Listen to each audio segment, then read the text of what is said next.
Okay, good evening everyone. I'd like to welcome you all to our Engineers Ireland event. My name is Barry Lowe, I'm the chair of the Engineers Ireland Thomond region, and I'm just chairing the event for this evening. So it's great to see such a good turnout. We had over 70 people registered for the event, and I suppose we typically have a lot of engineers, but tonight we have the privilege of having other professions. So we have our solicitors and builders and surveyors and people from the academic world as well. So good representation. I'd also like to welcome Damien Owens. He's the Director General of Engineers Ireland. We appreciate you coming down. This event is actually a follow-on from an event that we had back in April 2023, and very much appreciate that we've got the same three speakers that we had for that event. It was a virtual event back that time, so it's nice to actually have it as a live event tonight.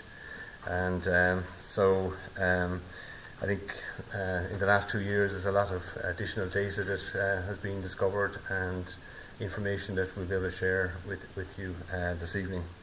So I suppose whilst the problem has been known for over 10 years in Ireland, it's really grown in significance, maybe in scale, over the last couple of years, and hopefully from the presentations tonight you'll get a better sense of the issue and where we're at the moment on it. We're going to start with a presentation from John Garrett, and John's presentation is what professional advisors need to know. So John is a chartered engineer. He's a fellow of Engineers Ireland. He is also Engineers Ireland registered IS 465 engineer, and has a lot of experience surveying properties and a lot of experience surveying houses that have exhibited defective concrete blocks. I suppose he's keen to share the knowledge he has with the wider professions, including the architects, the solicitors and the surveyors, and I suppose the goal is to share the knowledge, but also I suppose with the best interest of homeowners and future homeowners as well, which is important.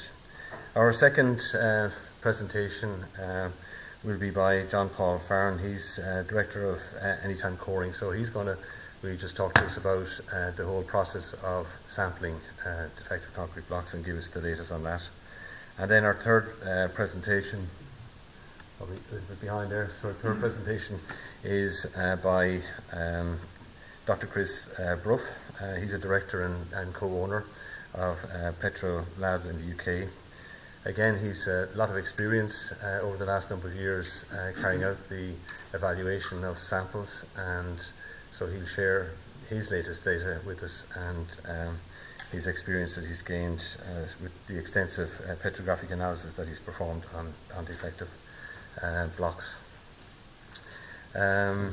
So it's just looking at the agenda for tonight. We have a busy, packed agenda, so we're going to try and stick to the time that we've allocated. So I'd ask if people don't ask questions or interrupt us in the middle of the presentations, or it'll be very difficult to get through it. We have allowed time at the end for questions, and we'll deal with them at that point. I suppose it's a sensitive topic maybe, and I'd ask that people ask questions that are relevant to the material that's been shared by the experts that are here. And if there is a question that somebody can't answer, that people accept that as well, that they'll answer any questions they possibly can to the best of their ability. So that's important, I think. It's a knowledge sharing event, so we want to stick to the facts, the technical information that we share, and we, I suppose, don't want to go into the area of looking at who's responsible for it, or in any way look at blaming anybody for the problem that's out there. So if you could please bear that in mind as well. It's purely an evening for experts to come together and look at the issue, the problem, look at the latest that we have available from the technical experts, and so that you all go away with the best knowledge that we have at the moment. And that's really the purpose of the event. So I'd like to hand over to John to start with his first presentation, and we'll follow on with the other presentations afterwards. Thank you. Barry, and good evening, ladies and gentlemen, and thank you very, very much for turning out in such numbers this evening Just before I start there, I was in contact with the NSAI this morning and asked for their permission to put up a couple of slides from their documentation. And they asked me if I would make you aware that SR16, and I'll tell you all about that, is currently out for public consultation on NSAI's National Inquiry Platform, Your Standards, Your Say. And we would appreciate, they said, if you would highlight this in my presentation.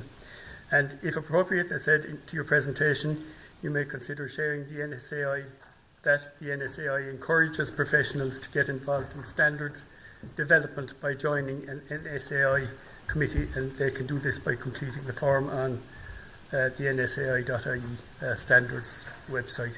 So look, I just wanted to acknowledge that and to thank the NSAI for allowing me to share the information that I will do. So look, the title of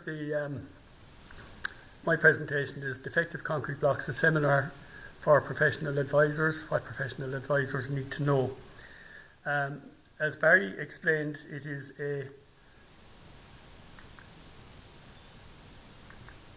it's a follow-on from the presentation that myself and Paul Farren and Chris Brough delivered on the 11th of April 2023.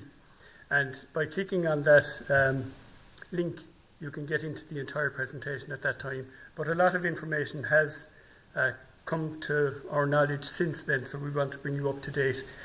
And we also want to let you know where we see the defective concrete blocks crisis going in the event of do nothing and in the event of do something. And I'll come to all of that. The presentation is future focused and aims to assist homeowners whose properties have already been damaged by defective concrete blocks, help current and future house buyers, and to educate to the best of my ability all professional advisors involved in conveyancing. Now, the opinions I express are my own, and I've done my utmost to research and support these with well-founded reasons. Nothing in this presentation should be taken as case-specific advice, which should be taken separately, and this presentation will not apportion responsibility for any building defects that I am aware of. Why are we here? Well, I first became aware of the developing problem in about 2016. I was asked by the father of the young family to go out and take a look at a house with vertical and horizontal cracks in it, and he showed me a compressive test report that said he had good compressive strength in his blocks, and I hadn't a clue what I was looking at. But it didn't take me long to start learning. I believe that it will take at least 50 years of dedicated action by multidisciplinary teams of professional experts and advisors to correct the damage caused by defective concrete blocks.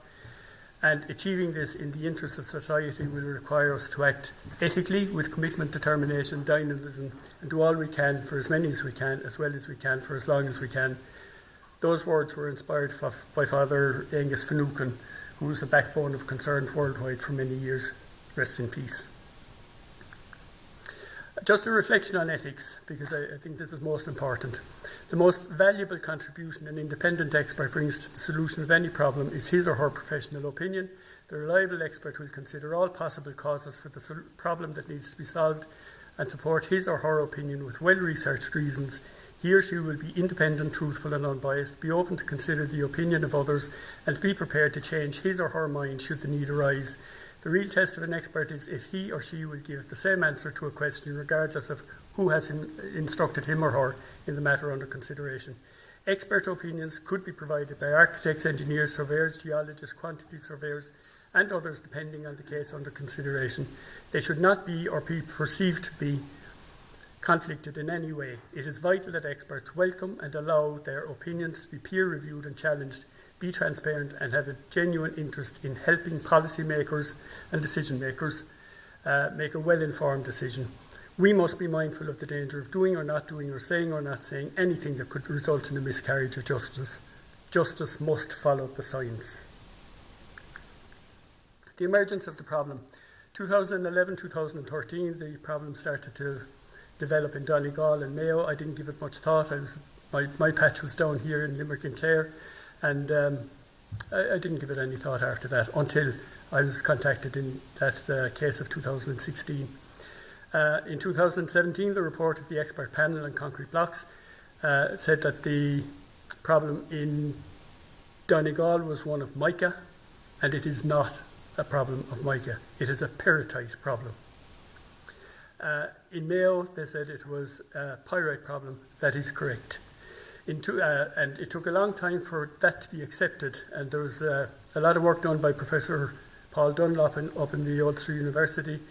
And he was assisted greatly by Andreas Lehmann, who's an expert in this field as well. I'll show you a link of a conference up in Donegal. It's 7 hours long if you want to really get stuck into the deep dive of this.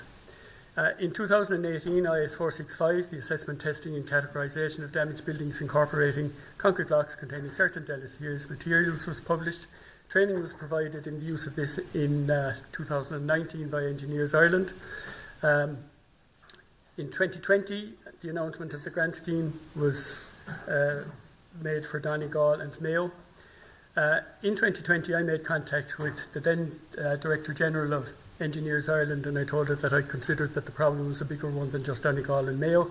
She said, what you're saying needs to be evidence-based. She did a survey of the IS 465 engineers, and they came back with information which suggested that the problem existed in 9 counties at that time. So then Engineers Ireland put out a case for extension of IS 465 and associated grant scheme beyond Donegal and Mayo. Engineers Ireland document was produced. In 2020, there was the revision of IS 465, just a clarification stating that foundations were not included in the IS document. In 2022, there was the report of the expert group on the enhanced defective concrete blocks grant scheme. April 2022, Limerick City and County Council applied to be included in the scheme. In May 23, Sligo County Council applied to be included in the enhanced scheme. July 23, homeowners in Clare and Limerick could submit applications for grant aid. And in April 25, homeowners in Sligo could submit applications for grant aid. In July 25, a period for public consultation on the new draft of IS 465 closed. That is now being considered. I understand that there was over 600 submissions made. I think it's in the order of 650 submissions, and it's going to take time for those to be considered. We do not have a date yet as to when that will be published, but the sooner the better, and I'm hoping that that will bring out some good changes, but we'll just have to wait and see. In October 2025, that's just in the last week or so, the opportunity opened for public to comment on the review of SR16, and I'm going to come to that now in a moment. This is the link to the Donegal conference. Pressing the link, you get into the whole lot. The current review of IS 465, there should be no increase in the currently permitted 0.1% total sulphur. I'm getting a little bit technical here now, but I'm hoping that I'll be able to, I'm hoping engineers will understand this, but I'll provide better clarification for non-engineers in a minute. There should be no increase in the currently permitted 0.1% total sulphur value where peritite is present. This would be contrary to ISEN 12620, which is the code that covers aggregate. It is now widely known that properties having a total sulphur of less than 1%, which is the current maximum allowed by ISEN 12620, where peritite is not present, are clearly damaged because of internal sulphate attack. I will provide evidence for this shortly. It has been recommended that ISEN 12620 be revisited, and this brought down to 0.2%. And that comes from Brough et al., and Chris is here with us today, Framboidal Pyrite in Concrete Block, reassessing EN 12620 in light of the degradation observed across the Republic of Ireland. And that was presented at an international conference on iron sulphide reactions in concrete in 2024.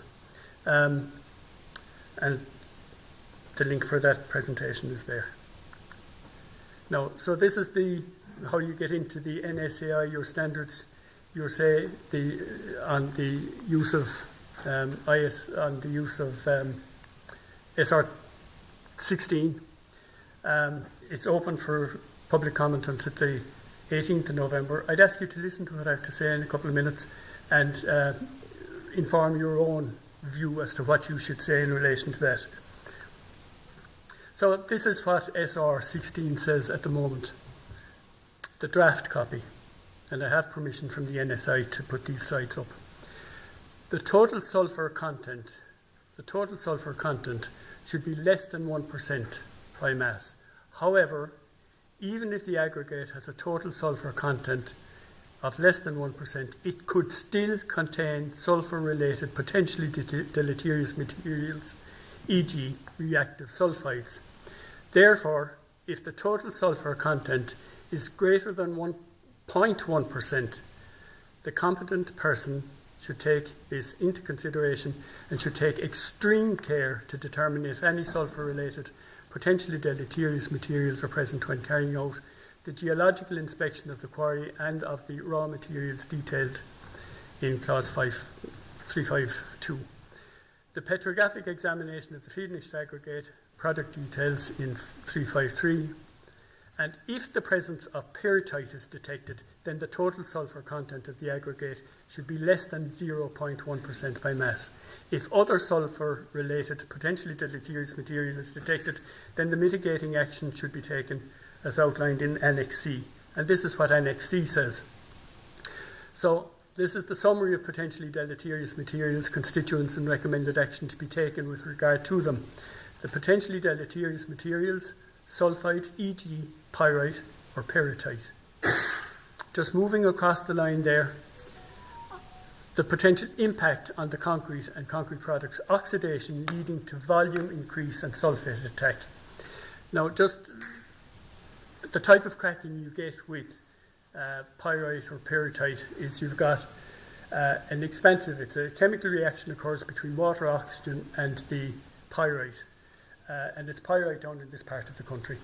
And when that happens, the product of that chemical reaction, gypsum, takes up a lot more volume and you get horizontal and vertical cracking. If you get horizontal movement, you get vertical cracking. If you get vertical movement, you'll get horizontal cracking. That's why you've got this goalpost pattern of cracking. It's as a result of the expansion of the blocks. And then you get disintegration of the blocks.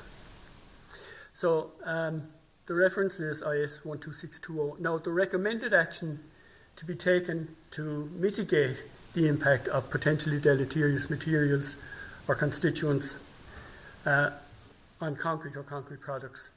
If peritite is detected, as I said, and as this says, the limit of 0.1% is recommended.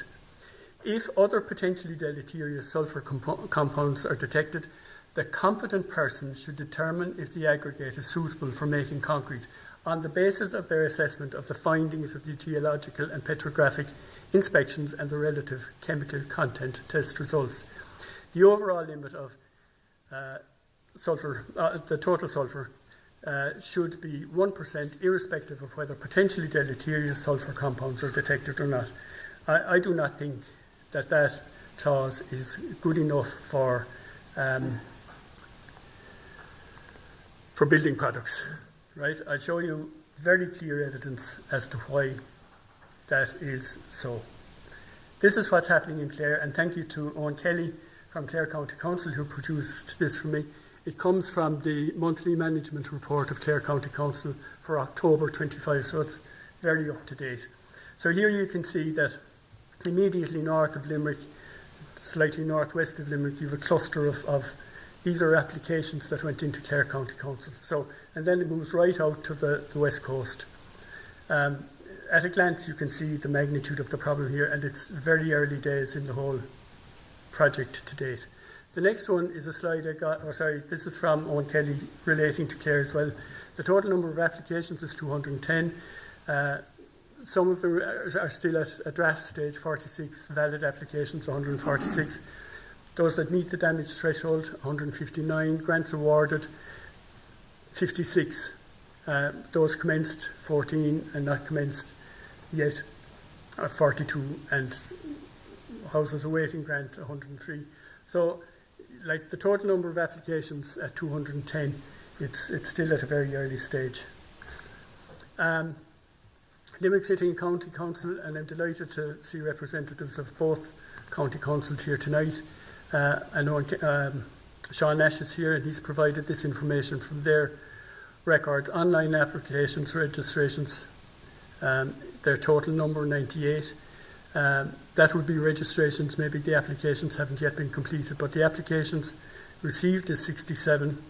There's further information required on 111, but that includes multiple requests for further information sent in to the same applicant. A small number withdrawn. Number of decisions on damage threshold notified were 60. That met the damage threshold. Number of decisions on remedial option, 23. Sean has told me there that he'll be happy to answer a question on this, but it gives you a flavour of the number of applications that are coming through at this point in time. Now, this is from the work of our own office, building condition assessment reports carried out by John T. Garrett and Associates. Up in Donegal, I've done 2 cases. One of them was for a Limerick man living in Donegal. He contacted me some years ago and said, will you come up? It's going to take 6 or 8 months before I can even get an engineer out here to take a look at it for me. So before I went up, I rang Donegal County Council. I asked them for the name of the best laboratory to test blocks. They wouldn't answer that question for me, but they did give me the name of a guy called Paul Farren from Anytime Coring. So I rang him. They said he has knowledge. So I rang him anyway and I asked him if he'd meet me out at this house. I took to him like a duck to water because he had knowledge, he was straight, he gave me very good information and he was very generous with his time with me. I particularly liked him because on the morning that we were to meet, he told me that he was going to be late because he had to bring his uncle for an urgent eye procedure. So I said, anybody bringing his uncle for an urgent eye procedure is a good guy. So anyway, we met out at the house. He introduced me to Petrolab. That was a very good day. You'll see why as the evening goes on. In Sligo, I've done work up there. I did the report to get Sligo on the scheme with the help of Anytime Coring and Petrolab, and early stages of application process, so there are no decisions in that. In Limerick, I've done 51. Now, for demolition, 5 have been approved for demolition. For option 2, that is taking the outer wall down to foundation level. That's the outer and inner leaf of the outer wall. And we've appealed those. Now, I have to say that I'm very disappointed in the appeal process because these appeals went in December of last year and we haven't any results yet. That's something that has to be changed. Option 3, I've got 3 of those cases on appeal as well. In Clare, I've done 29 BCAs, option 1, demolition 5, option 2, 1, and that's on appeal as well. Tipperary is not yet included in the scheme. I've done 1 BCA there. Now, all the other cases that I've been involved in include applications not yet finalised or the houses have not yet been sampled.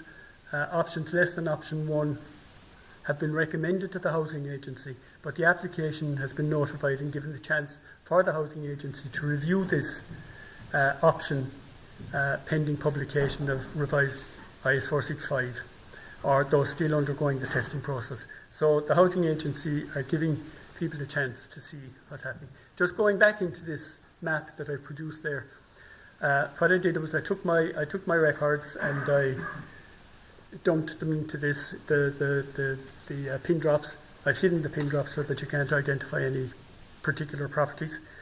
And so you can see immediately north of Limerick City, immediately to the south of the city, that's the concentration in that area, and then out towards the west.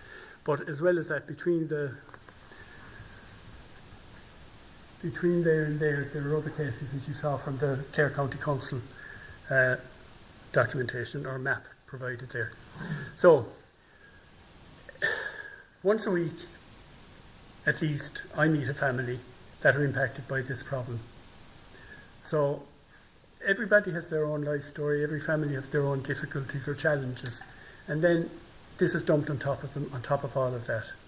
So knowing the impact that this crisis is having on people's lives, I needed help and turned for assistance to Professor Karen Kirby, a professor of psychology in Ulster University. And I saw her presentation at the concrete blocks, Defective Concrete Blocks conference in Donegal, and The title of her presentation was An Earthquake in Slow Motion, the Mental Health Impact of Ireland's Defective Concrete Blocks Crisis.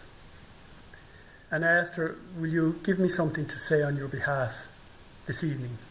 And she certainly did. This is what she had to say. To all architects, engineers, solicitors and whoever else may be involved in trying to assist a person or family who's about to determine or has determined that their home has been built using defective concrete blocks, defective concrete, please be prepared for a wide range of possible mental health impacts. This may commence at the beginning from the discovery of the issue through to getting on the grant scheme and for the duration of the repair or demolish and rebuild of that person's home. There may be significant and ongoing chronic stressors for these families to endure. Some will be impacted worse than others. The longer the wait, the worse the outcomes. Please be aware that people will likely still be paying for their existing mortgage but still have to upfront money to get onto the scheme. Some people simply cannot afford this. Men may have other health issues, may be a carer, may be caring for young children or a disabled person. The list of life circumstances goes on. But adding to the mix this situation and the stressors get worse, feeling unsafe in your own home is a huge concern for many people. She said, in our recent research paper, see the summary, the use of defective concrete in the construction of buildings in Ireland has led to widespread property deterioration, displacement, financial loss and psychological distress for thousands of families. She said, our recent research findings highlight the substantial psychological impact of the crisis and identify specific stressors associated with increased risk for adverse outcomes. The specific stressors and risk factors for the worst forms of mental health, depression, anxiety, complex post-traumatic stress disorder, were safety fears, relocation fears, with financial stressors scoring high, even after controlling for the person's previous mental health stroke trauma history. And she gave me a full preview. She gave me the link for her full paper there. So that just stresses the seriousness of what we're dealing with. When I meet a couple, I go out, I meet with them at 10 o'clock in the morning, ask them to put on the coffee because I want to sit down and talk to them. Oftentimes I'm the first person to bring news that I suspect very strongly that their house has been impacted by this problem, and having given that news, I've also to give them hope, and in the Limerick area I asked them to take a look at this as being a 4-year project. It takes about 13 months from the day that I go out there to the time that an offer is made if the house is found to have the problem. And that's 13 months gone. Then they've got to put a team together to get the house repaired and all the rest of it. So there's a lot of stress in that for people that are not project managers. So the typical symptoms of damage in a house, right? You've got web-like cracking, pattern cracking, combined horizontal and vertical. You've got disintegrated blocks leaving void in external leaf. You've got outward bowing of external leaf, wide vertical cracks, typically 200 millimetres from the corner, displacement at window stroke door reveals, render blown or missing, horizontal cracks, which are possibly attributable to day joints in blockwork. So what does that look in real life? This is a house in County Clare. It has since been demolished and is under reconstruction. The screwdriver stuck in the crack gives you an indication of that, and then you've got the crumbly block in the other photographs. This is a house in County Tipperary. County Tipperary isn't yet on the scheme. So look at that, you've got a lot of web-like cracking and pattern cracking there. The additional photographs I have of that house are pretty horrendous. That's a vertical crack near the corner. In that case there, that's how we measure the cracks at 6 millimetres wide there. That's a little ruler that we have for doing that. There's a crumbly block inside the plaster. There's a gap between a window and a door, between a window frame and the plaster reveal with cracking of the reveal. That sort of indicates that there's a bulging of the outer wall of the blockwork. Moving on from there then, we've got a vertical crack and we've got lipping across the crack near the corner through the coins. And here's a house out in Askeaton. I'm pausing deliberately, by the way, when I look at that photograph.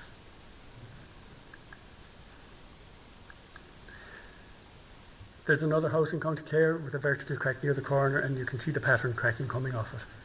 There's a house in Tipperary. The client there has plastered up his cracks, but you can still see the pattern cracking and the vertical cracking near the corner.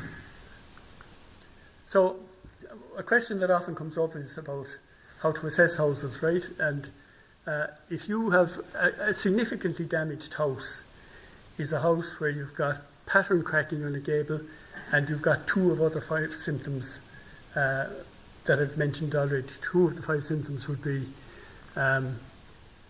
vertical cracks near the corners, the bowing, the gap between the window and the door frame, crumbly blocks evident, and delaminated or blown plaster. If you've got 2 of those 5 symptoms and pattern cracking in one gable, then that is a significantly damaged house. But now how do you assess a semi-detached house? Well, concrete blocks don't have a brain. They don't know that there's not a spine wall between, in the middle here. So what I've done here is I've taken that diagram on the left-hand side, and I have put a line through it there, and said to myself, look, pretend that's a pair of semi-detached houses. So that house, in my opinion, should be assessed the same as a semi-detached house. In other words, a semi-detached pair should be assessed the same as a detached house. And then to take that one step further, where I put the blue line on it, I hope you can see it there. Yeah, where I put the blue line on it between ground floor level could signify a small block of apartments. And in fairness, the revised IS 465 does acknowledge that a block of apartments could be assessed as one unit, right? But apartments aren't on this scheme at the moment.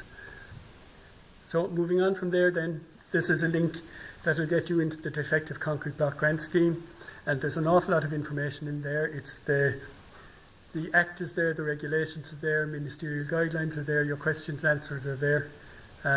So that's where to start getting information about how to get onto the grant scheme, how to qualify and how to apply.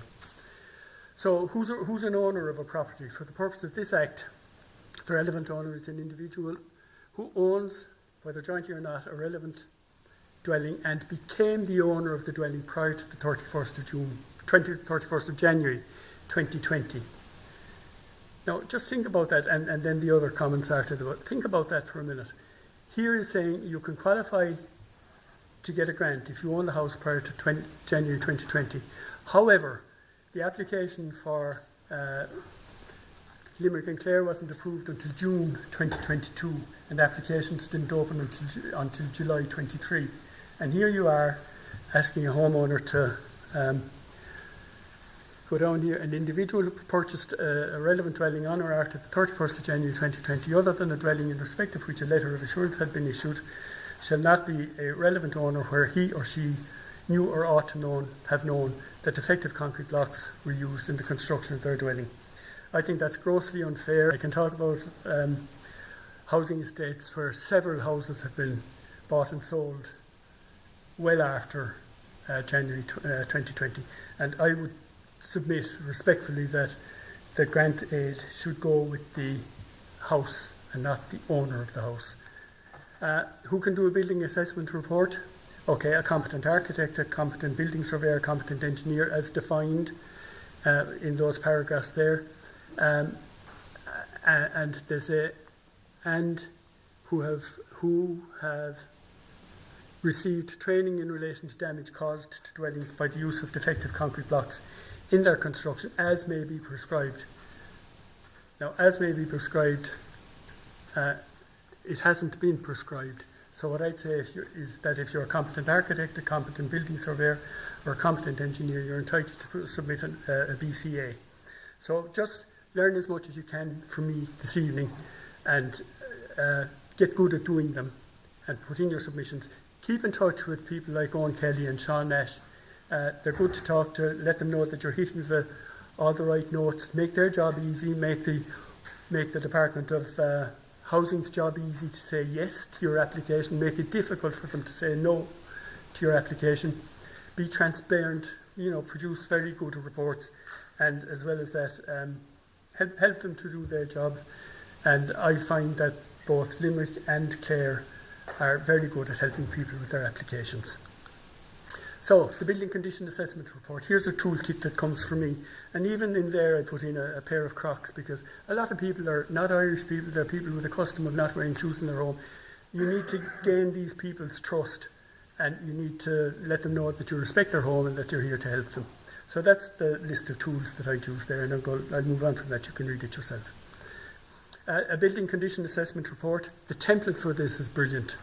It was produced by Owen Kelly. I was in the office trying to produce a template myself, spent 2 days and it didn't get anywhere. Next thing an email comes in, here John, here's the template, use it and share it as you will. So it's available to use. So there's your building condition assessment report. The first page is about me. The second pages are about the date of inspection, the weather, the air code, all the rest. Site description. Is the house occupied? The house has to be occupied. The current owner, phone numbers, all that sort of stuff there. Planning permission numbers and the MPRN numbers. It's surprising the number of applications that be wrong, can go in there incorrect because of MPRN numbers being wrong. This gives you an indication how to assess the exposure of the site compared to the driving range index map of Ireland, and there's a table beside it that will help you to identify whether it's severe, moderate or sheltered. Then we come down to is it semi-detached, the floor area. Be very accurate on the floor area because every square foot is money, right? So get it right. The year of construction, is there an extension, planning permissions and all the rest of it. And then when did the cracks first appear? Ground floor structure, first floor structure, external wall construction, and has there been pumped insulation put into the walls since construction? Then moving on from there, circumstantial evidence. Is there information that blocks in the dwelling came from manufacturers reported to have supplied blocks to other dwellings exhibiting damage likely to have arisen from deleterious material and concrete blocks? Yes or no, and put in your comments. Is there documented information that the other dwellings in the same area or estate have exhibited signs of damage? Yes or no, and give something about that. And then are other areas in the same estate exhibiting damage? Put your comments in on that as well. So this is what I do. This is my typical way of producing a report. First of all, look at each elevation. Are those symptoms evident? Do a sketch. Number your sketch with where you measured cracks. I think that's a brilliant work of art. Now, moving on from there then, you've got number your cracks, photograph, close-up photographs, the gap between the window and this is a house in County Limerick for which demolition has been approved. The gap between the window, the blown plaster, and that really does tell a huge story. The width of that crack in photograph number 5 is, I think it's 27 millimetres. So that's the potential. And all of those cracks once upon a time started as a very fine crack. So then how to group the building, and a significantly damaged building is one where you're pattern cracking, you circumstantial evidence, and 2 of the 5 symptoms there. And then at the bottom of the report, what I do is I try and explain to the best of my ability how these cracks were, how the building was grouped. Yes, there's pattern cracking, there's circumstantial evidence. I forgot to put a line under circumstantial evidence there actually. And then 2 of the 5 symptoms, but in this particular house I had all symptoms. And then so I call it a group 4 down in the bottom right hand corner. Just number all your internal photographs as well, where you take and be very clear on where they are, because it is so embarrassing if you find yourself saying that photograph is, geez, where did I take that? Have it very clear in your report. So then it comes to the damage threshold. You have to show that you have pattern cracking, that's vertical and horizontal cracks, with a crack width of at least 1 millimetre. So give them the evidence. Make their job easy to accept your report. Now, I'm very nearly at the end, in my opinion, and I've considered this an awful lot. Every homeowner needs to be treated equally regardless of geographic location. There are only 5 counties. We believe the problem is in or around 14 counties at the moment. Is it fair that I should be working for a person in Clare on one side of the River Shannon, and then I just go across the bridge in Killaloe to Tipperary and I can do nothing there? I'm telling people in Clare, look on this as a 4-year project. I'm telling people in Tipperary, look on this as a 5-year project, to give them hope. If you have a timeline that you can get to the end of this trauma, at least you have a goal. And then if you can knock it back from 5 years to 4 years to 3 years, all the better. There needs to be a recognised protocol for testing houses for sale or purchase. I know, and I think a lot of people know that people are falling into the trap of buying houses with defective concrete blocks. And it's after 2020, and they've paid full market value. That 2020 date has to go, and there needs to be a recognised protocol for testing for sale or purchase. There needs to be more training for engineers to increase awareness of the problem. I've thrown myself into this big time. I do have a lot of expertise in it. I'm learning all the time, mind you, but I don't believe engineers have the amount of knowledge about this problem that they should have. Financial assistance should go with the property and not the owner, the homeowner. Just like a planning application or planning permission should go with the property. The life of the scheme needs to be extended to 50 years minimum. Think about that. And I think when you listen to Chris in a few minutes, you'll learn a lot more. For those that buy after the 30th of January, it is unjust to burden the homeowner with having to show that they did not know or could not have known that the property was constructed with defective concrete blocks. The scheme should be a government-led and managed end-to-end scheme, and Petrolab scientific evidence cannot be ignored. To do so will escalate the defective concrete blocks crisis. In other words, what I'm saying there is that where you've got total sulphur of about 5%, we know, 0.5%, we know that properties with pyrite in them are disintegrating. I have the evidence. Chris will explain it to you.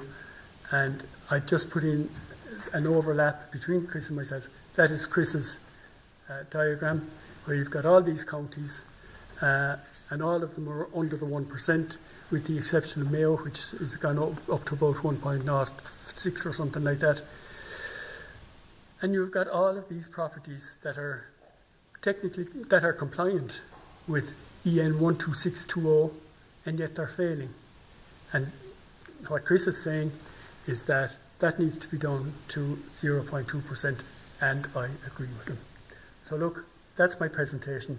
Thank you very, very much for listening to me, and I'd be happy to take whatever questions.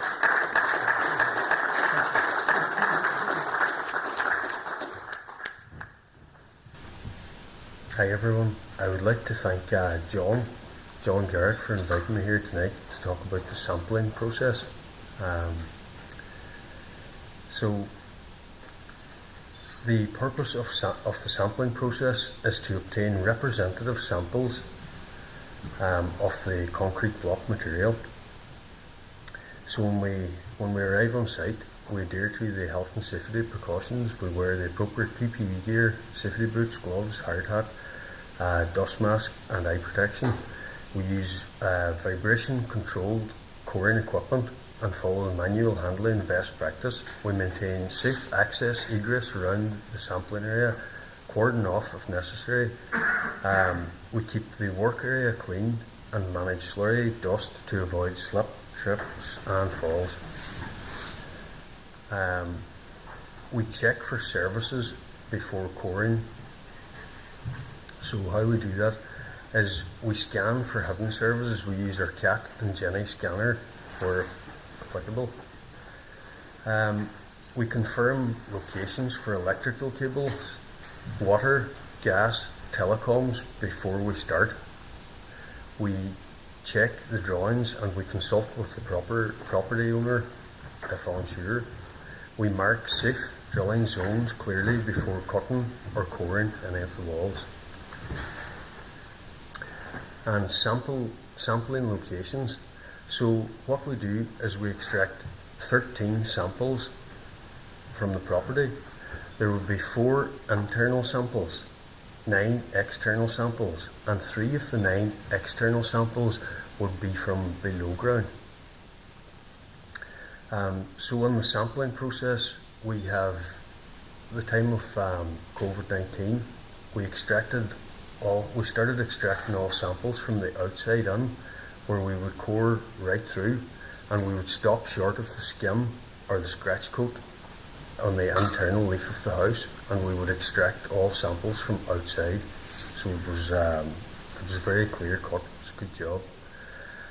Selected representative samples from the internal and rising wall are sent for compressive strength testing. So we have to try and get samples without chips. We have to be very, very careful when extracting the samples.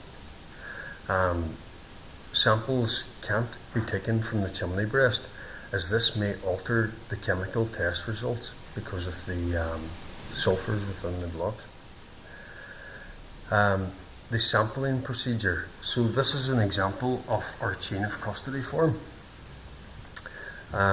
Each sample is recorded, noting the location, the diameter, the length and the condition of the sample, and include the signature on the chain of custody form that they're extracted in accordance with the Irish standard. We use a dry coring rig only. We don't add water to it, as that's part of the Irish standard.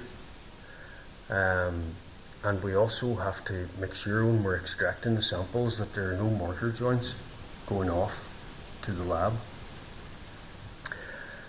It's necessary to ensure that the samples are collated accurately and packaged individually in sealable plastic bags, labelling and numbering each sample including the date, address and geographical location. It's also helpful to have a photographic account of the sampling procedure, i.e. the photos labelled, sealed and bagged of all locations.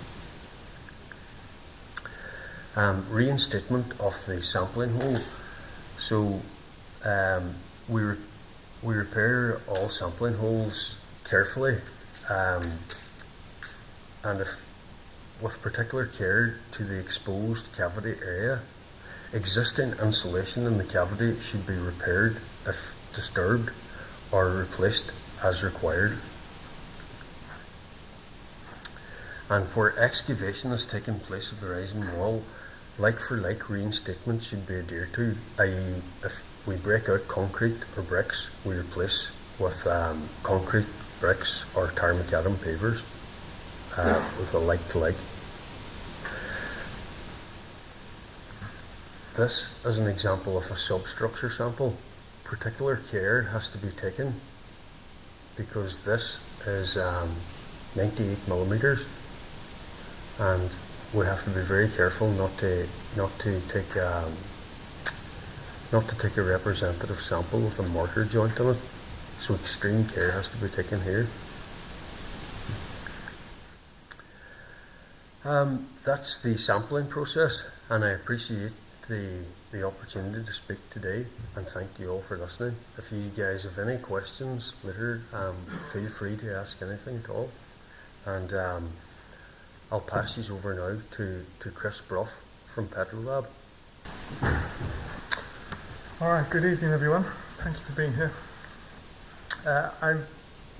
Just to get started, I just want to acknowledge a couple of my colleagues who've helped me, particularly with compiling this presentation. Rory Colville and Rebecca Bolton helped particularly with the maps, some of which you'll see today. And Bradley Staniforth and Rachel Garside have particularly helped with the technical content. The title of my talk really is what the buyer needs to know. I'm one of the reasons for coming here to give this talk and present the evidence that I have so far, and it's moved on from the last 2 years, is I think the scale of the problem is underappreciated at the moment. I think it is only going to get larger. The number of impacted properties is going to increase, and the length of time that this is going to be a problem for is much larger than I think is fully realised yet. I'm going to present some evidence to that effect. In terms of the structure of the talk, it's just 5 parts. I'll continue with a sort of a bit more of an extended introduction, and I'm going to present 3 threads of evidence really as to why this is a much larger scale problem. I'm going to look at the geology of Ireland and where particularly is at risk within Ireland.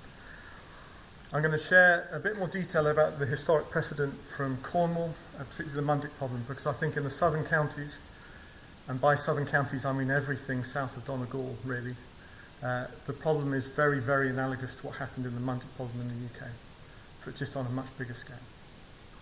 And I'm going to share some of the current results, updated results if you like, as we are from about a month ago, with respect to Ireland, and I shall end with some conclusions and recommendations.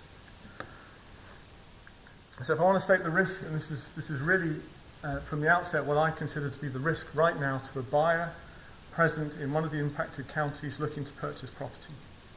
I know for the homeowner who's living in impacted properties, the impact is severe already. But I think there's significant risk now to the buyer looking to purchase property that they will buy a property that currently looks okay, but will turn out to be a very bad purchase in a few years' time. The buyer of property within parts of Ireland is currently at risk when purchasing a house.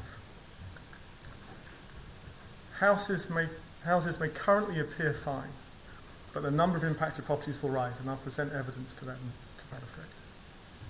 Deterioration, once it starts, is not reversible, nor is it fixable. Once your property starts to crack, it is a sort of a non-ending process. You can't fix it. You can patch it, you can't fix it, and you can't return it. A testing regime, a recognised testing regime, is needed before buying property, so that the purchaser and the lender of the money to the purchaser can be sure that the property that is being bought is a safe buy, essentially. And this is a long-term problem, and we need to be thinking in terms of decades. We're at the start of a long-term problem. We're not really even in the middle of a long-term problem. We're at the very start of a long-term problem. It's going to run for a long time. With respect to a property that has been built with deleterious blockwork, you've really got two scenarios. You've got the scenario on the left. This is property applying to the redress scheme.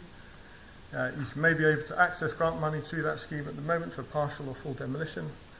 You have a potential route, and I know there are some queries about how good it is, but there is a potential route back to sustainable home ownership through demolition and rebuild. There are questions about how long that redress scheme will remain open to applicants and what the conditions are for applicants to apply to it. I particularly, whilst this is awful, and I don't want to underplay it at all, I want to focus the rest of this talk really on this, which is the intact property which is built from deleterious blockwork but hasn't yet started to fail. And I've seen evidence today, and John Garrett gave me a lovely tour of Limerick and Clare, and I've seen plenty of evidence today of intact properties which, with a very high degree of certainty, are built with deleterious blockwork but are not yet failing. There may as yet be no outward signs of deterioration. It might take years for them to emerge. It might even take decades from this point in time till it emerges. There's a very real risk to buyers and lenders at this particular point in time of buying one of these properties that turns into one of these properties in the not too far distant future. There's an unknown number of such properties, but I think a very high unknown number. So where's at risk? Before I start on the rows, I'm just going to very briefly touch some technical detail. As John mentioned, there are two main sulfide types that we need to consider when we talk about risk: pyrrhotite and framboidal pyrite. Pyrrhotite is really focused up in Donegal. Also the northern, the sort of two-thirds northern half of the county of Donegal. And as mentioned, it was initially suggested that the main problem in Donegal was a problem of free mica. Free mica is an exacerbating factor, but the problem is internal sulfate attack. The pyrrhotite is the heart of the problem. And framboidal pyrite, this is the southern counties, all the counties south of Donegal, and also the southern edge of Donegal itself, are houses built which contain framboidal pyrite. The name itself, framboidal, it comes from the French, for anybody who doesn't know, it comes from the French framboise, for raspberry, refers to the shape that the pyrite forms. It forms very small grains, clusters of nanocubes effectively, with a highly reactive, very high surface area to volume ratio, so it oxidizes very readily and leads to those reactions of expansion and sulfate formation. Similarities between pyrrhotite and pyrite: both are highly reactive, both produce internal sulfate attack within concrete, both are hosted within weak and susceptible aggregate. In Donegal, this is an aggregate primarily called phyllite, has lots of laminations in. It splits very easily along those laminations, so if reaction starts, it becomes a sort of positive feedback loop. You crack it open, you expose the sulfides more readily, the reaction proceeds and it continues. Within the southern counties, it's in laminated calcareous mudstones and argillaceous limestones. Again, these are laminated. Once oxidation starts, it proceeds along those laminations and cracks. You have the added factor that the southern counties are limestones, so the sulfides are reacting immediately with calcite, forming gypsum in situ within the aggregate, causing a jack-open effect, and the cracking can proceed in that way. There are differences. EN 12620 limit for pyrrhotite is 0.1% as of 2002, which means the aggregate in Donegal as post 2002 is in excess of that particular limit and cannot now be quarried. The EN 126 limit for pyrite is 1%, as mentioned, and as John has mentioned, and I've made the argument at conferences, and I'm making the argument here today, that value is just too high.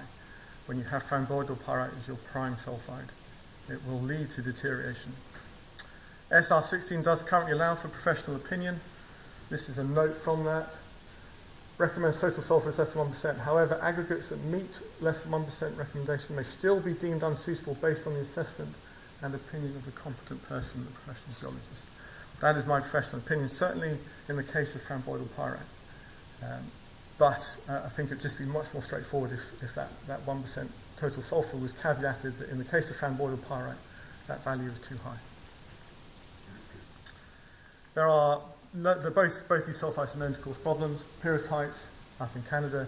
Mundic in Cornwall, in the UK, it's rhomboidal pyrite as well for the Mundic situation, which is why I will go into the historic precedent. And IS398, actually in Ireland as well, the subcore, subbase over on the east side of Ireland, is actually a problem based in rhomboidal pyrite in limestones. Okay, so the geology of Ireland. This is the geological map of Ireland. Sort of simplify it down. That is the Donegal meta-sediments are the problematic aggregate type up there. That actually should be a core. That is a core that is deteriorated. It's received by us essentially in a bucket rather than as a core. And that is not unusual, particularly for the older the houses that have begun to deteriorate or have been later trying to apply for the redress scheme. We get samples that arrive in that state quite frequently. This is a sample of the calcareous mudstones from one of the southern counties. And as you can see, that's actually quite typical for its colour as well. Okay, so Donegal. So we're just going to go through the main sort of impacted counties in turn. Primarily associated with the Dalradian supergroup, this is this grey patch. There are compounding factors which have accelerated this rate of degradation. And I think this has actually been a little bit misleading in terms of the scale of the impact, because at the moment it feels like Donegal is the biggest impacted county because you're looking at thousands of properties. But I think the scale of that impact has been exaggerated because the rate of degradation has been so fast up here because of the compounding factors. The free mitre in the binder makes that binder, and we sort of think of concrete as aggregate binder and void. The binder that's been used in Donegal is weaker. So when internal sulfate attack starts, it sort of rips through the concrete block much more quickly, and so degradation has been much faster in the county of Donegal because of that. The binder actually in the southern counties is stronger, and I'll talk about that in a second. Several thousand properties are already noted. Nevertheless, there are houses showing no signs of deterioration at the moment that are built from deleterious blockwork. I shall present some evidence for that later. The remaining counties. All of the material generally comes from this, has been quarried from this carboniferous unit that overlies much of Ireland. It's primarily rhomboidal pyrite, as noted. That is an example of what rhomboidal pyrite looks like. You can see the scale here, 100 microns. You can see the sort of texture itself. Very, very high surface area to volume ratio. You can see why it got the name after framboise. And you've got some oxidation there occurring around the rim, which is this light grey girth-like material that's forming here. There are some particular zones of interest that we need to pay attention to. Mayo, Sligo and South Donegal. So South Donegal, that is the southern edge of Donegal through Sligo around to Mayo. Clare and Limerick, which is obviously where we are now. Meath and Dublin, particularly with IS398 in Meath and Dublin. These are IS465 counties. This is an IS398 sort of occurrence primarily. So Mayo, Sligo and South Donegal. Two aggregates produced from this county that are high risk. One with quite high total sulphurs that are now in excess of EN 12620, but another one which is not in excess but is still high risk. With respect to the Mundic comparisons, houses can remain in good condition for a while. Part of the reason for that is the binder that's used in Mayo and in other counties is stronger. So when internal sulphate attack starts, it doesn't progress quite so quickly until when it does start progressing through a positive feedback loop. What I think that means is we've seen less properties so far, but there are many more properties to come. Clare and Limerick, geologically speaking, it's part of the Shannon Basin. Deeper and muddier than usual. What that means, so when it was deposited as a geological unit back in the Carboniferous, it was deposited in deeper waters. The deeper waters generally tend to be muddier and darker. You tend to think of calcareous mudstones and argillaceous limestones rather than the clean shelf limestones you see in other parts of Ireland. The shelf limestones that are also quarried and have also been used to make concrete make good quality concrete.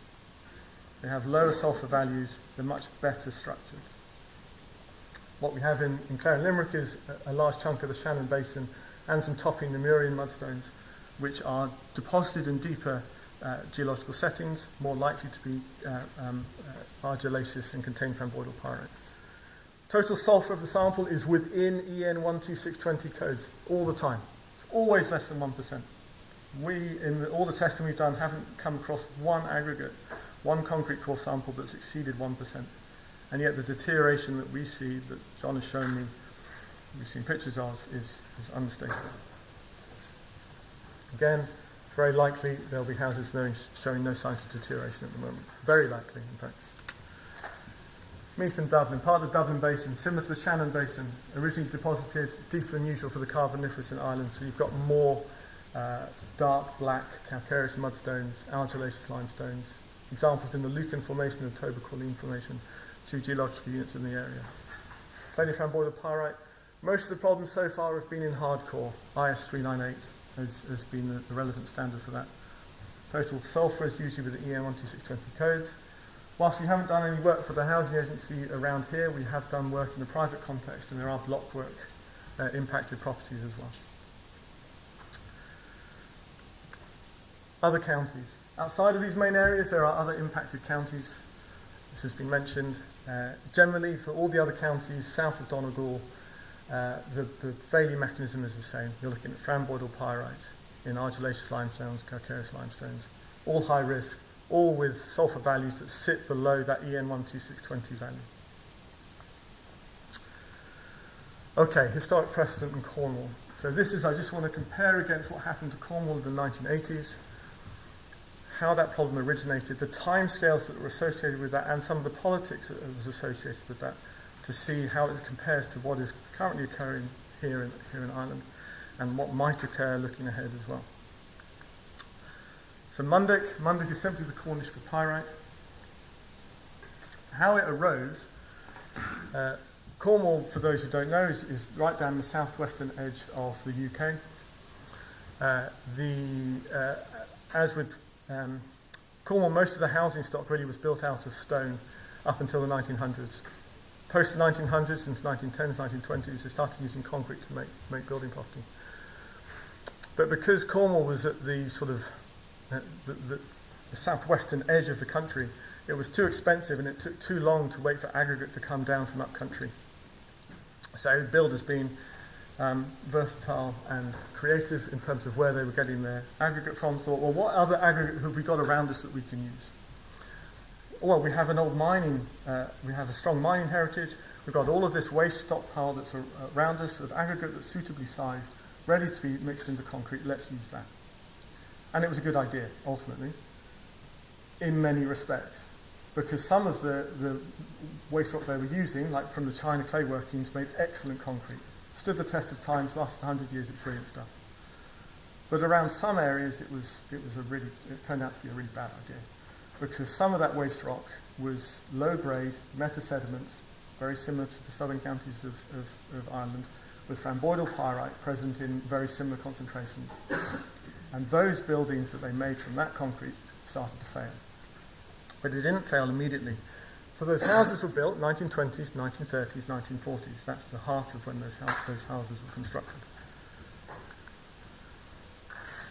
In the 1980s, 1970s, 1980s, this guy came forward, David Penhaligon. He was an MP for one of the local constituencies. And he started recognising that hundreds of properties were beginning to fail around Cornwall in exactly the same, showing exactly the same pattern cracking mechanism that we're seeing in the counties here. But you notice the time difference. This is the 1980s. Those houses were built in the 1930s. It took 50 years for those houses, for many of those houses, to reach a state of degradation that was sufficient to reach sort of public consciousness. It wasn't a 10-year process, it wasn't a 20-year process necessarily. It took up to 50 years for those houses to degrade properly. And he came to Parliament in the 1980s. He argued quite strongly and quite robustly for a redress scheme similar to what's been set up in Ireland for those homeowners in Cornwall that were impacted, and he didn't win the case. So the Cornish never got a redress scheme. They just lost their houses. There was an early set of demolitions.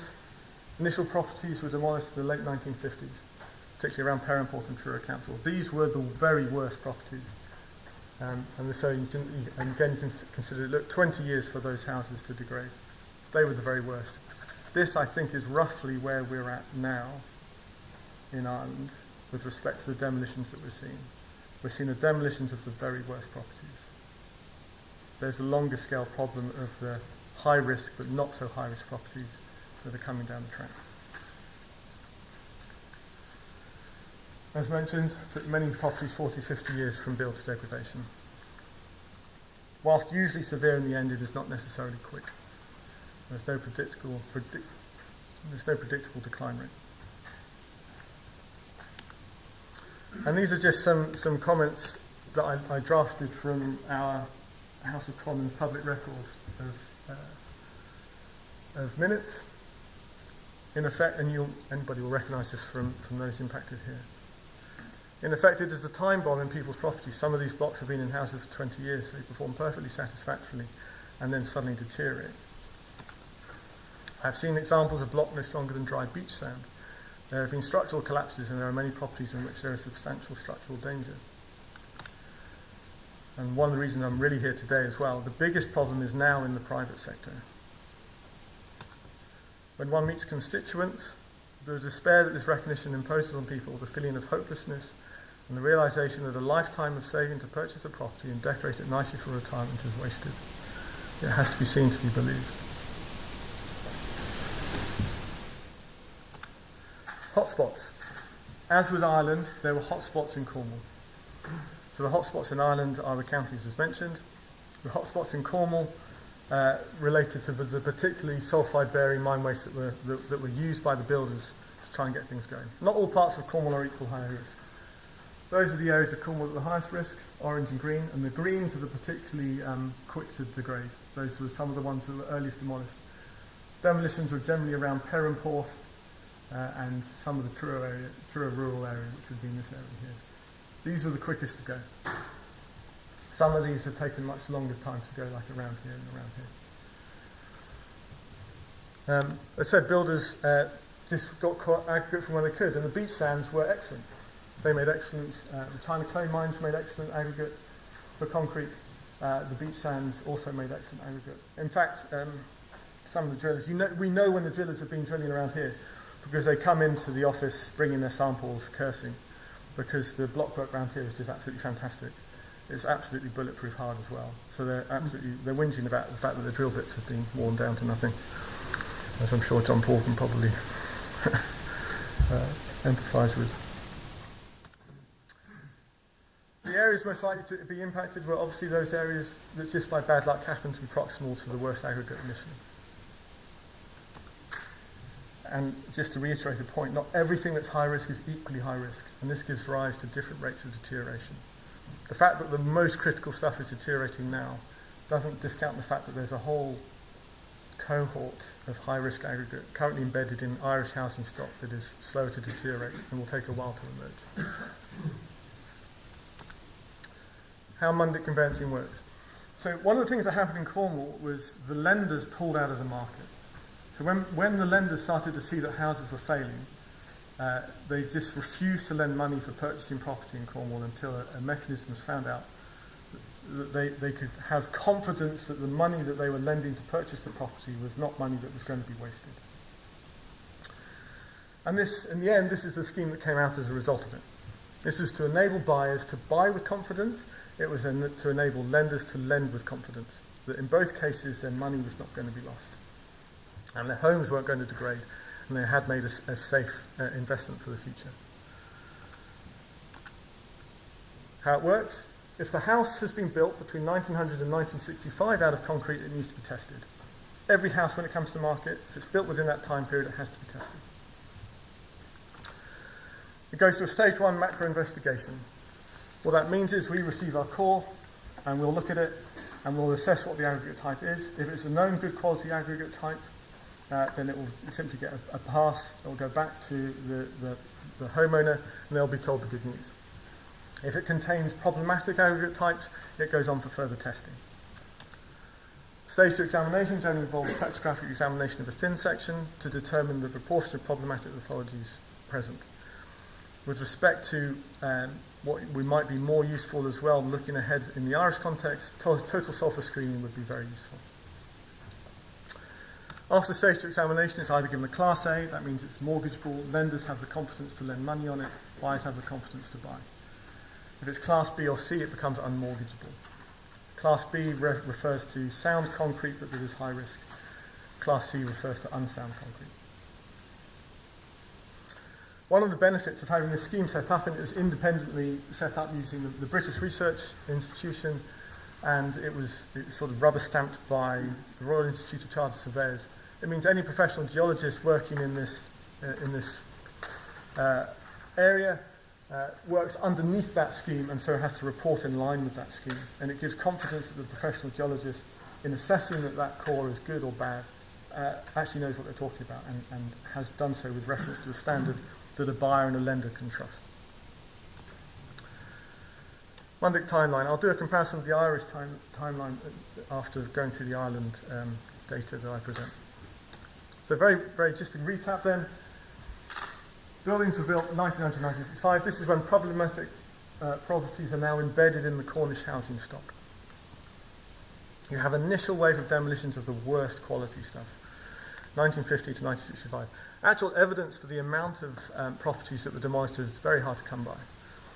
I only really know about the fact that demolitions happened at all, partly because of David Penhaligon and his work as an MP raising the issue, and he put some records on in minutes with respect to what he spoke on in the House of Commons. Also, my father-in-law, my late father-in-law, who was a Cornishman, he grew up in the area, and he remembers the demolitions as they occurred in sort of the 1950s, 1960s. And it was that kind of sort of organic memory that is slightly lost, because the public records of those demolitions I can't find, bar a few scraps of comments here and there. Second wave of deterioration occurs 40, 50 years afterwards, raised by David Penhaligon amongst others. And it resulted in the end in guidance being issued in 1997 for the purchasing of property. So it took 15 years, maybe 20 years, late 70s through to late 90s, for the issue to go from being salient in the public imagination and a public issue that's been raised at the national level within national parliament, to actually relevant guidance being in place so the conveyancing market could move forward and lenders could lend with confidence again. And talk about how far we are along with the redress scheme. You know, the first evidence of degraded properties here in Ireland is 2011, 2012, 2013, emerging and becoming more prominent 2015, 2016, 2017. We're now mid-2020s. I don't know how long it will take before a conveyancing standard is in place to help buyers and lenders purchase and lend with confidence. Fast forward to 2025. As of now, we are looking at about 10,000 Mundic properties in Cornwall, and still some that fail even after 100 years. David Penhaligon's initial estimate for total number of impacted properties was in the hundreds. He was out by ultimately 2 orders of magnitude, despite being right about the nature of the problem and the seriousness of it. Just to put another thing in context, Cornwall as a county within the UK, as a population, is about 300,000 in the 1920s, 1930s, when this problem was when these houses were embedded in the housing stock. Ireland at the same time, in the middle of the build window, had a population, when I was looking back, of about 3.5 million. So it's 10 times the size of the country when the housing stock containing this deleterious blockwork in Ireland is being built. This is a property 10 minutes from where I live. This is an example of how sort of inevitable but how sometimes slow the deterioration can be. This is a village hall down near Bridge, which is a little village near where I live. Now it will be demolished shortly. That building was still in use 50, 60, 70 years after it was built, before it became unusable due to the level of deterioration. But it took 60, 70 years to become unusable.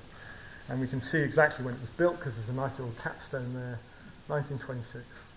So that building has taken 100 years to get to the point where it will be demolished. But it has got there, and inevitably there will be lots of buildings like that take time to get to the level where it needs to be demolished. But it will inevitably get to that point here in Ireland too. Okay, current results. Some updated results really for Ireland, and some interpretations about where we might be here. So results to date. This is an updated heat map really, of where we're seeing impacted areas around the island of Ireland. A lot of the houses that were built that are now sort of falling down were built in the boom years of 1990s, 2000s, new to a rapid supply of aggregate. Donegal remains sort of the heart of the sort of impacted area at the moment. But last time I produced this map, which was 2 years ago, Donegal roughly looked like this, but it's now got more areas coming in around the western edge and the southern edge, and this relates to the limestones in the south of Donegal that have been used. Mayo sort of looked like this, but has begun to expand now in more areas. Clare and Limerick were just a few dots. So in 2 years, Clare and Limerick have gone from a few dots to something which is much more widespread in terms of number of properties impacted. This testing around here primarily relates to IS 398, but there are block work impacted properties that have been done outside of the housing agency scheme, and so they're sort of around here as well. These are all done in a private context and relate to, but are essentially expressions of the same problem. In terms of numbers, these are all very conservative numbers at this stage. The numbers are already higher than this, and we already now have on our books another 6 months worth of properties that need to be tested, which will add numbers to this. Donegal over 1,500, Mayo over 250, Limerick over 150, Clare over 50. But as I said, these are conservative numbers. In John's own presentation, he referred to 200 properties in Clare. These are simply the number of properties that have completed testing with us, and effectively, and have come out as high risk by our assessment. Other counties, more than 20 properties at the moment, and again, that is a conservative estimate. And with respect to IS 398, you're looking at over 50 properties. All of those numbers will rise, and are rising, and will rise significantly. Okay, some evidence for why numbers will rise. We've undertaken a limited amount of conveyancing alongside the housing agency work. We've tested 500 properties so far. In order for us to test a property for conveyancing, one of the conditions we have with the surveyor who sends us samples is that property has to be undamaged. There has to be no evidence of damage on that property for us to test it for conveyancing. And when we've done that, and we look back at the results, most of those 500 properties have come from Donegal, and 33% of the time, the block work contained within that property is high risk. So even though that property at the moment is showing no signs of deterioration, we've tested it, and we've seen that 33% of the time the block work in that property is high risk. In Mayo it's higher, it's 50%, although we have a low sample size from Mayo at the moment. Another thing in terms of sort of detailed evidence comes from analysis of estate. Because we have the addresses of properties that we've tested as part of IS 465, and we can plot them up on the map, we can look at a deep dive into some of the more obviously impacted estates. And we can look on and we can see how many of the properties in this estate that we've tested have come back as high risk, and have any come back that are not high risk. And you can make a reasonable deduction that an estate goes up as a unit, goes up as a whole thing. So the blockwork supplier for that estate would have used, when the estate was going up, would have used the same blockwork for all of the houses. It's not certain, but it's a reasonable assumption to make.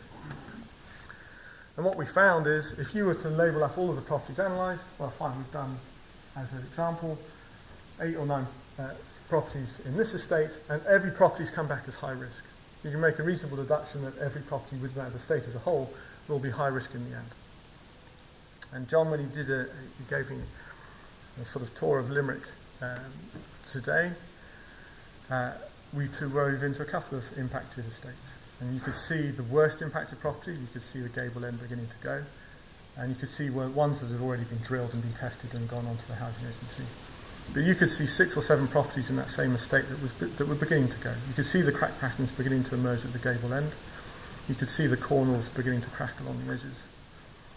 And all of those estates we went into were estates of 25, 30, 35, 40 houses, of which only so far 1 or 2 have gone onto the scheme officially. Every estate that I looked at, when I look back at the data, we had at least more than 50% of the properties yet to be tested. Most of them were more than 80 to 90%. Every estate I went into today, where there had been coring already done, we had more than 95% of the estate left to go. It's very similar, the estates sort of analysis is very similar to what happened with the Mundic. You had good estates, you had known good estates, and you had known bad estates. But where the bad estates were, it was every house in that estate that went.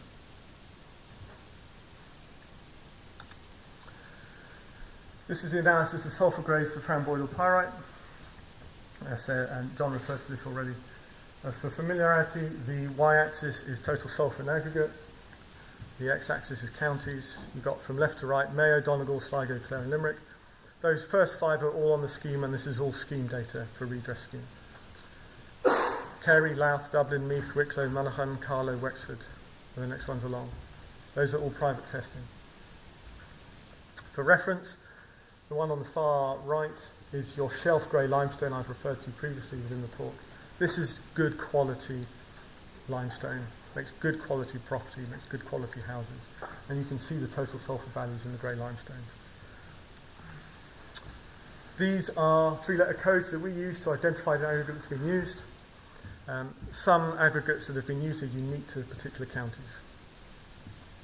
Mayo has a BLS. This is the one that sometimes tops 1% and is outright not suitable in terms of EN 12620. EGL, used between Donegal and Sligo. BCS, Clare, Limerick and Kerry. The one in Kerry is a single example, and it looks exactly the same as the block that's used throughout Clare and Limerick. It looks very likely that just the property was built in Kerry with blockwork supplied from Clare and Limerick. BSL we see in Louth, Dublin, Meath, Wicklow. The example in Monaghan also looks like a relatively unique occurrence, as is the example in Wexford. The example in Carlow I just want to talk about very briefly, because you can see that the example in Carlow actually has really quite low total sulfur values in terms of below the 1%. It's a pyritiferous claystone. It's one of the most reactive individual aggregate types I've seen in the 5 years I've been doing this analysis. It's a pyritiferous claystone. They're like little firecrackers. When they pop in the aggregate, they just go with such force that you can just see it ripping through the aggregate when you look at it in the thin section. But the total sulfur value is nothing exceptional. You have a similar example actually, although the BCS is what we see in Clare, there is an example of LPC in Clare as well, on the edge of on some timber frame properties where the outer leaf has been built with an LPC type concrete core, and it's exactly the same. Little firecrackers of extreme reactivity, and I've never really seen anything like it before actually. The numbers might be very low, but it's a point to highlight because you can have total sulfur values that are comfortably below EN 12620, but associated with really very severe and very highly degrading aggregate. Our proposed limit for EN 12620 in the case of framboidal pyrite is you really, to be sure of safety, you need to be below 0.2%. And your shelf grey limestones are all below 0.2% anyway. It makes very good concrete. Okay, comparing timelines. This is the Mundic timeline I put up earlier. You've got the main build window for your Mundic properties. You have a wave of initial demolitions. You have a second wave of your longer degrading properties. And after 100 years, your 10,000 impacted properties. IS 465, the Irish timeline. Main build window appears to be early 1990s through to 2010.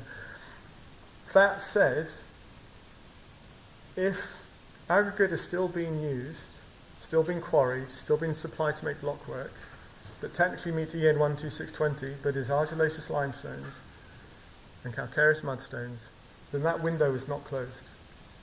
It is very likely, if it is still being quarried and still being used to supply block work, that window is still open and that we are still building properties with aggregate that will go on to fail. Initial wave of demolitions, this is where we are now. Second wave, who knows? But in terms of when will the properties that are slow to fail, when will that start moving into the housing market? After 100 years, how many properties will we have? And I've mentioned this comparison already. Population of Cornwall when this is happening, 350,000. Population of Ireland when this is happening, 3.6 million. The number of impacted properties after 100 years in Cornwall, 10,000. It's not obviously just going to be a straight, order of magnitude up. There's obviously complexity and difference. I don't know what the final numbers will be, but I'm sure the final numbers will be very high. Okay, conclusions and recommendations, and then I'll finish. Irish housing stock, particularly in affected counties, now has an unknown number of impacted properties just embedded in the housing stock that will fail. The geology of the impacted counties suggests multiple problematic units have been quarried, and historic precedent, the Mundic precedent, suggests you'll have an initial wave of demolitions followed by a latter wave of slower degrading properties. The numbers of impacted properties will rise. We have the conveyancing evidence for that. We have the estates evidence for that. And I've seen with my own eyes today, driving around Limerick, direct evidence of properties that are beginning to fail that haven't yet been tested.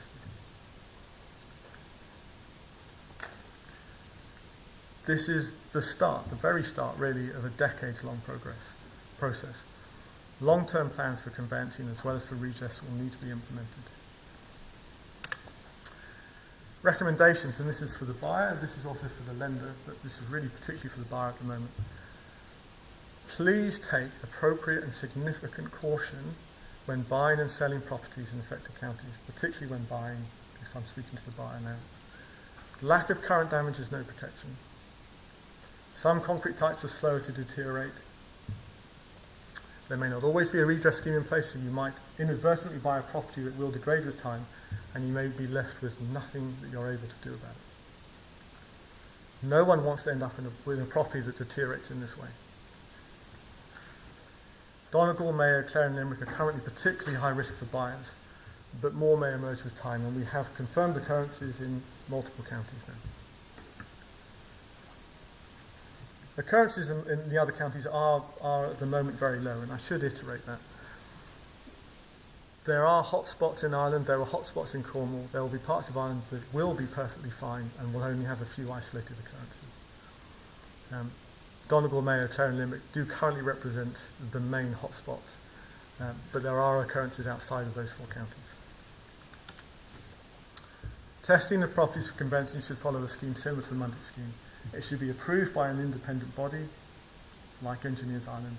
It needs to be recognised as valid by lenders, and it needs to contain an atlas of concrete types that all geologists working in the field agree on and agree to use. So that if I say a phyllite block is high risk, and another company in Ireland says a phyllite block is high risk, you can trust both of us equally. That's really the end of my talk. Obviously I'm also around for Q&A. Thank you for listening.